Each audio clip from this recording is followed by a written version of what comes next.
국민의힘 김정재 의원과 좀 더 자세한 이야기 나눠보겠습니다. 의원님 안녕하세요. 네, 반갑습니다. 자, 먼저 당직 인선 총평부터 한번 들어보겠습니다. 사무총장에는 재선에 이철규 의원이 임명됐는데 네. 근데 또 한편 또 친윤이 다 많은 거 아니냐, 일색 아니냐 이런 평가도 있는 것 같습니다. 우리 네. 김정재 의원님께서는 어떻게 보십니까? 근데 지금 친윤 뭐 일색이다 네. 이런 말에는 제가 전혀 공감이 안 됩니다. 왜냐하면은 다들 아시겠지만 지금 국민의힘이 지난 대선을 이제 기점으로 해서 네. 국민의힘 지금 당내의 의원님들이 거의 대부분이 한 95% 거의 친윤입니다. 그러니까 95%가. 그러니까 윤 대통령과 함께 예. 지난번에 운동을 했었고 또 지지를 했었고 그러니까 과거의 친일 친박 이런 개파들이 다 없어진 거죠. 네. 그래서 지금 친윤이기 대부분이 친윤 의원님이시기 때문에 누구를 임명해도 친윤이 될 수밖에 없는 거예요. 예, 그래서 지금 제가 봐서는 이제는 그 친윤이라는 네. 그 네이밍 프레임을 씌우려고 그러는데 이런 네이밍은 이젠 더 이상 적절하지도 않고 예, 그다음에 그 먹히지도 않는다 이렇게 생각을 좀 전에 합니다. 95% 말씀하셨거든요. 5%가 있다는 거잖아요. 5%는 혹시 사실 천하용인 뭐 이런 분이라고 봐야 됩니까? 그러니까 지금 당내에서 당내는 없다. 그러니까 지금 제가 말씀드리는 네. 거는 당원들이나 이런 생각들은 여러 가지가 있겠죠. 이번 선거에서도 드러났지만 근데 지금 당내 그 의원님들 현재 지금 115명, 114명인데요.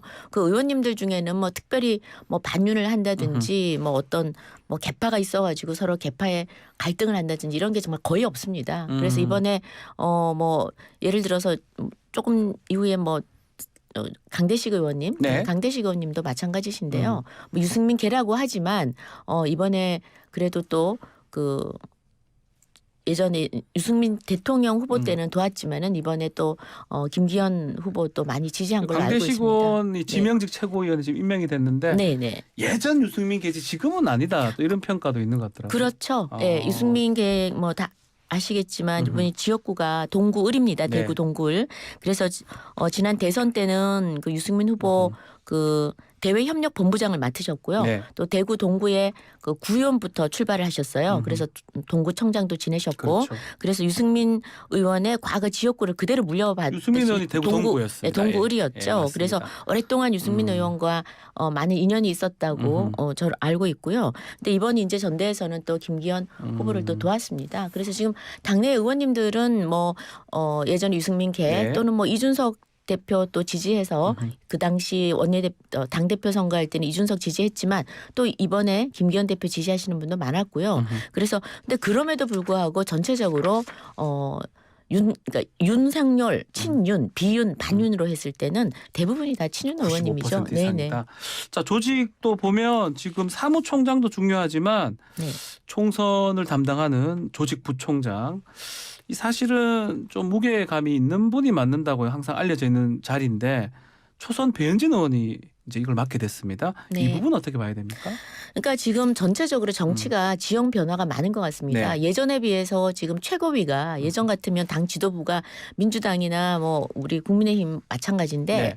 옛날에는 4선, 5선, 3선 뭐 초선 재선이 최고위를 한다는 것도 사실은 별로 없었던 그렇죠. 거의 일이죠. 없던 또 상상도 일이죠. 못했던 일이고 최소한 3선. 굉장히 3선 이상 네, 대선. 네. 묵직하고 중량감도 있고 정치 경험도 있으신 분이었는데 전체적으로 지금 이 선수가 내려오고 심지어는 원외에서 되기도 하고요. 심지어는 뭐 또 유튜버 진행하시는 분도 아주 강력한 후보로 되시기도 하고 네. 뭐 이런 많은 변화들이 있는 것 같습니다. 그래서 지금 저희 당에도 조직부총장, 전략부총장이 언젠가부터 초선들이 지금 많이 담당을 하고 있습니다. 그래서 제가 초선일 때 지금 재선이지만 네. 초선일 때도 초선들 중에 조직부총장, 전략부총장이 있었습니까? 대부분 나왔습니다. 그 지금 이번에 강대식 그 의원님도 이준석 그 대표 시절에 그 전략부총장을 하셨어요. 초선인데. 예. 그러니까 그리고 큰 문제는 없다는 거네요. 예. 그리고 지금 김석기 의원님이라든지 아니면 이철규 의원님 이런 분들도 초선 때, 그러니까 김석기 의원님도 초선 때 부총장을 하셨고요. 그러니까 다들 초선 때 부총장을 하시고 또 재선 때 이번에 지금은 사무총장. 네, 그런 것 사무총장에 한마평에 올랐었거든요. 김정재 의원님. 하마평에 오른 것만도 영광으로 알아야죠. 되는 거 아니냐 이런 얘기도 많았었는데. 아닙니다. 이철규 지금 사무총장께서 신임 사무총장이 제가 그 간사 제가 그러니까 산자위에 예. 간사를 하셨는데요. 저랑 같은 상임위에서 일을 해봤습니다. 제가 보기에는 정말 그 조용한 바람, 네, 조용하게 움직이시면서 네. 아주 빠른 속도로 행동하시고 그리고 그 낮은 자세로 일을 합니다. 네. 그리고 제가 보니까 일 처리가 굉장히 조용조용하신 것 같아요. 근데도 뭐 깔끔하게 일 처리 빠르게 하시는 거를 직접 옆에서 봤기 때문에 네. 사실 든든합니다. 이번에. 예. 지금 얘기하니까 이철규 의원 질문 한번 더 드려보면 네네. 이번에 지금 대통령실 만찬하면서 네. 이철규 의원만 딱 포함이 된 것 같아요. 나머지 분들은 보면 뭐 전직 그 지도부 또 네. 현 선출된 지도부인데 이철규 의원은 보면 이제 임명직이 아닙니까? 네. 딱 거기 껴서 이렇게 같이 이제 있는 게 어떤 의미로 봐야 됩니까? 글쎄 뭐 제가 그 속사정은 잘 모르겠지만 그냥 추정컨대 네. 이철규 의원님이 소위 가교와 소통의 달인이에요. 그래서 아마 뭐 전직 현직 같이 아하. 모이실 때 또 그리고 인수위에서도 예. 그것도 일을 했었고 또 뭐 대선할 때도 종합상황실장도 맡으셨거든요. 그래서 아무튼 가교 역할 네. 브릿지에는 제가 봐서는 달인이에요. 가교 역할을 하는 또 그러다 그래서 보니 아마 그 자리를 갔던 것 같고 네네. 국민공감도 지금 같이 하고 계시는 겁니까? 네네. 국민공감 지금 총괄 간사를 하고 계신데요. 예. 네.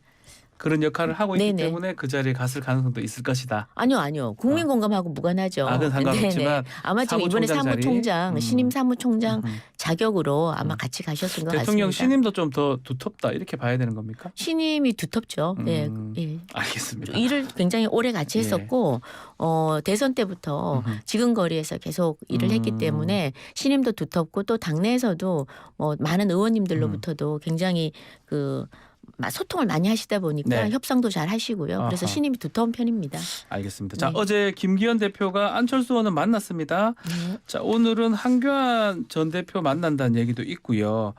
근데 지도부 발언을 좀 보면 자꾸 이제 안철수 대표 쪽하고 이준석 전 대표 쪽하고 이 표용을 조금 의견 차이가 있는 것 같아요. 안철수는 좀 받는 거, 이준석 전 대표는 좀 내치는 느낌.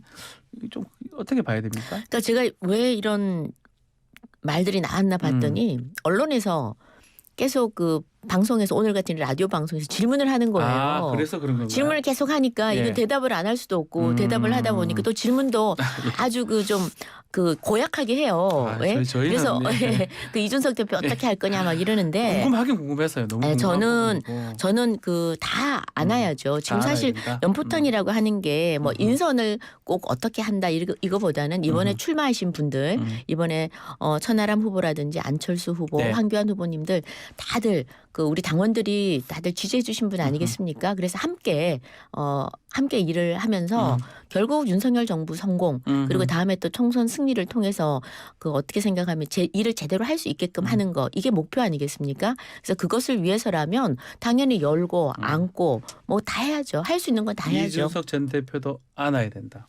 공천도 줄 수 있다. 이렇게 얘기할 수 있는 겁니까? 아니 당연히 안아야죠. 안아야 되는데 본인이 안기기 싫어서 나는 안기기 싫다 그러는 사람을 억지로 안을 수는 없는 거 아닙니까? 그래서 저는 이준석 대표께서도 네. 당연히 뭐 한계가 어디 있겠습니까? 포용의 한계를 둘 수는 없죠. 그러나 이제 뭐 본인이 싫다 그러면 우리가 뭐 아무리 좋은 자리라도 본인이 싫다 그러면 어쩔 수 없듯이 네. 그러니까 포용은 저는 한계가 없다고 생각을 합니다. 네. 또 공천 문제는 네. 지금 공천 문제를 얘기하는 아직까지는? 거는 너무 시기상조죠. 네. 그 최고위원들이나 네. 이렇게 하는 얘기들이 라디오나 이런 데서 인터뷰 과정에서 하는 얘기지 궁극적으로는 그래도 같이 받아야 된다 이렇게 생각하시는 거군요. 이런 자발적인 발언을 하신 게 아니라 이제 질문하니까 지금 한 최고위원께서는 그 사람이 잘 안 바뀌니까 그렇죠. 사람이 잘 안 바뀌니까 이준석 대표 왜 그러면 이준석 대표가 지난 이번 경선에서도 그랬고요. 전당대회에서도 그랬고 네. 그 이전에 한 행동을 쭉 보면은 굉장히 당의 어떤 갈등 유발을 하고 또 당의 해가 되는 사실은 그런 소리를 많이 냈었습니다. 그러니까 굉장히 당원들로서는 안타깝고 특히나 이렇게 최고위원들 이번에 전당대회 출마했던 사람들은 사실 전대를 통해 가지고 당이 갈등하고 분란을 일으키면 안 되거든요. 네. 근데 그런 것들이 너무 많다 보니까 지금 아직 이제 전대가 끝난 지 얼마 안 돼서 아직은 우려의 목소리가 나오는 것 같습니다만 시간이 지나면 또 상처는 아물게 돼 있고 서로가 또 같은 당의 한솥밥을 먹는 사람이라면 그런 분란의 목소리는 좀 이제 내서는 안 되지 않느냐 그런 생각을 합니다. 알겠습니다. 자, 어제 주례 뭐 대통령 만났던 만찬 얘기하면서 주례 회동을 좀 부활시키겠다. 뭐 월 2회 얘기가 있었는데 혹시 이게 당무 보고하는 자리가 되지 않겠냐 이런 걱정이 벌써 있는 것 같습니다. 그 부분 어떻게 보십니까? 대통령과 당대표는 뭐 보고를 받고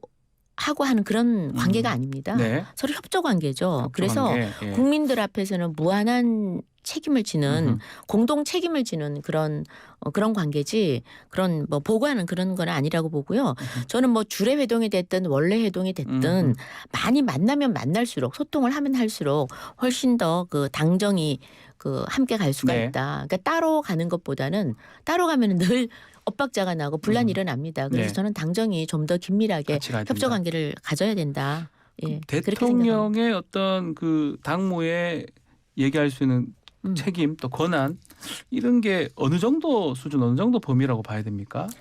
그 당무 개입 이런 거는 안 되겠죠. 그런 건 안 되고 당이 움직이는 것까지 다 할 수는 없는 그런 거지만 거는 할 수가 정책이나 없죠. 이런 거는 가능하다는 그럼요. 겁니까? 지금 저희 당헌에 그렇게 나와 있습니다. 대통령은 당의 정강 정책을 충실히 국정에 반영하고 또 당은 대통령의 국정 운영을 적극적으로 뒷받침해야 된다라고 당헌에 나와 있습니다. 그래서 이런 그 어떤 지금 우리 국민의힘에서 당에서 추구하는 어떤 정책, 기조 이런 것들은 대통령과 함께 늘 논의하면서 같이 해야죠. 네. 근데 뭐 이것과 이런 서로 협조하고 함께 해야 되는 이런 문제와 그 당무의 의견을 당무에 뭐 개입한다 이건 별개의 문제죠. 다른 예. 것이다. 예, 예. 알겠습니다. 자, 자금 얘기도 좀 해야 됩니다. 네네. 새 지도부가 꾸려졌는데 네. 자금이 조금 들립니다. 김재원 최고위원이 정강훈 목사 그 교회 예배 참석해서 5.18 정신 헌법 수록 반대한다라고 말했는데 뭐 본인은 개헌이 불가능한 취지였다 해명을 하지만 이게 대통령 공약하고도 반대되는 배치되는 주장이거든요. 네. 또 이용호 의원 같은 경우는 매우 유감스럽다 입장도 나왔고요. 이 문제 어떻게 보십니까? 뭐 5.18 민주화 운동에 네. 대해서는 저희 김영삼 대통령께서 5.18은 민주화 운동이라고 특별법까지 만들면서 그 입장을 분명히 했습니다. 네. 그래서 그 5.18 뭐 정신에 대해서는 윤석열 정부가 그 분명한 입장을 밝혔고 또 작년에 저희가 5.18 때는 전 의원들이 모두 다 참석했었습니다. 그래서 여기에 대해서는 뭐 재론의 여지가 없는 것 같고요. 다만 김재원 최고께서 어제 그 교회 예배 참석을 좀 요청을 해서 참석을 했다고 합니다. 네. 그런데 거기서 그냥 갑작스러운 뭐 발언 질문도 하고 이래서 그때 한 발언 같은데요. 사실 이런 거를 저희가 또 공중파에서 다시 언급하는 거는 좀 적절하지 않은 것 같고 네. 그다음 제가 또 물어봤습니다. 그랬더니 굉장히 많은 분들 앞에서 즉흥적으로 뭐 물어봐서 즉흥적으로 대답을 했다고 그래요. 그래서 이제 이거 아직까지 개헌을 하려고 그러면 개헌할 상황도 아닌데 이걸 헌법 수록을 얘기하고 이래가지고 뭐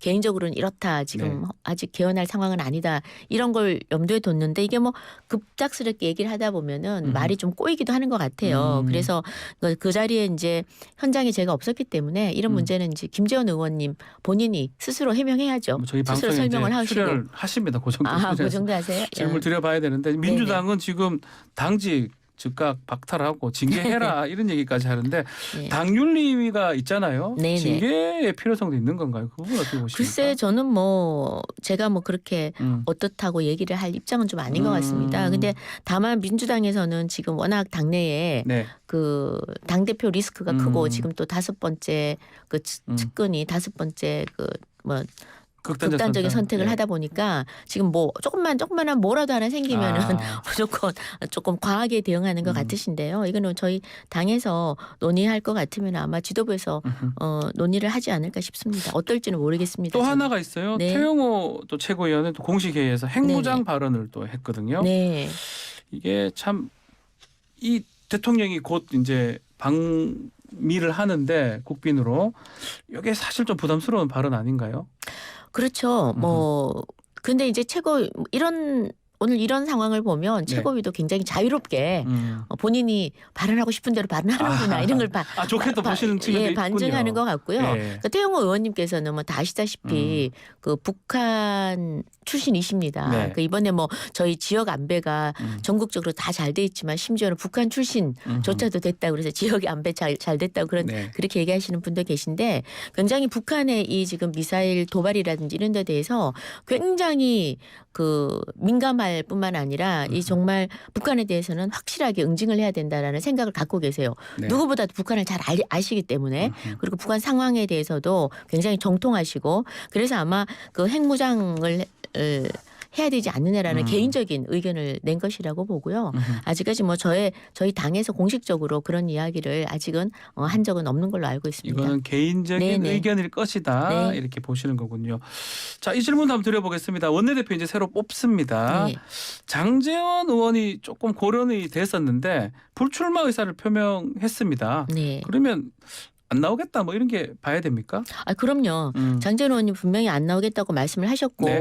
지금 최근에도 빈배 말씀하셨잖아요. 네. 정말 모든 걸 다 내려놓는다. 아무것도 하지 않겠다. 예, 그리고 또 예. 심지어는 당이 힘들 때마다 본인이 문제 뭐 여론에서 조금이라도 문제가 돼서 조금이라도 당에 부담을 준다 또는 대통령에게 부담을 준다 이럴 때마다 모든 걸 내려놓고 네. 뒤로 물러났습니다. 그래서 최근에도 그 뭐 김장연대 이런 것들에 대해서 조금이라도 부정적 여론이 뜨니까 바로 나는 어떤 임명직도 맡지 않겠다. 그렇게 선언을 하시고 그냥 지역구로 가셔서 지역 주민들하고 함께 지낸 시간이 많았었는데요.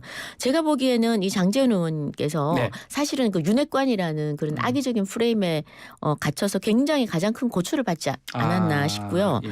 또 악의적인 네거티브라든지 아니면 불필요한 오해로 이제 굉장히 고초를 겪을 때마다 모든 걸 다 내려놨었습니다. 그러니까 아마 대통령을 만들어야겠다라는 그런 오로지 뭐 일념 그다음에 좀 당이 정말 내가 적극적으로 만든 대통령이 성공할 수 있게 해야겠다라는 일념으로 본인은 정말 내려놓는 것 같아요. 그러니까 제가 옆에서 저도 이제 인수위 당시 그 그렇죠. 비서실에서 네. 일을 했지만 정말 헌신해서 일을 하는 모습을 또 봤고 또 정말 쿨하게 일하고 열심히 일하고 또 당에 부담이 되면 쿨하게 내려놓는 그런 예. 모습을 늘 봐서요. 좀 앞으로도 당의 중진으로서 당의 중심을 잡는데 큰 역할을 하지 않을까 싶습니다. 그러면 예. 어떤 사람이 원내대표 될 수가 있습니까? 뭐 지역 안배 얘기도 나오고 왜냐하면 당 대표가 지금 TK 부울경 쪽이니까 영남 쪽이니까 수도권이 또 나와야 된다 이런 얘기도 있고요. 저는 사실은 그런 뭐 지역 안배 원내대표를 뽑는데 뭐 지역 안배 그런 건 중요하지 않다고 봅니다. 첫 번째는 우리 당내의 의원님들의 신뢰를 받아야 네. 될 것 같고요. 그다음에 지금 거대 제1야당과 어떻게 협상할 때는 협상하고 투쟁할 때는 투쟁하느냐 그런 능력이 중요하지 않나 싶고요. 또 원내에 이 정말 팀워크를 만들어낼 수 있는 그런 리더십을 가진 사람 그것이 제일 중요하다고 생각합니다. 우리 김정재 의원님은 아유 저는 아직 한참 멀었습니다. 뭐 혹시 누구 저는- 생각하고 있는 분이 혹시 있을까요? 아니요. 아직까지도 아직은, 없어요. 네, 아직은 아직까지? 없습니다. 예. 아직까지 이게 없고? 원내대표 선거는요. 그날 당일에도 마음이 뭐 왔다 갔다 합니다. 왜냐면 의원들이 뽑는 거니까. 네, 의원들이 뽑는 거라서 예. 연설 정견 발표하는 거 그거 보고도 예, 마음이 왔다 갔다 하고요. 예, 알겠습니다. 그렇습니다. 자, 오늘 말씀 여기까지 듣겠습니다. 감사합니다. 네, 감사합니다. 김정재 국민의힘 의원과 함께했습니다.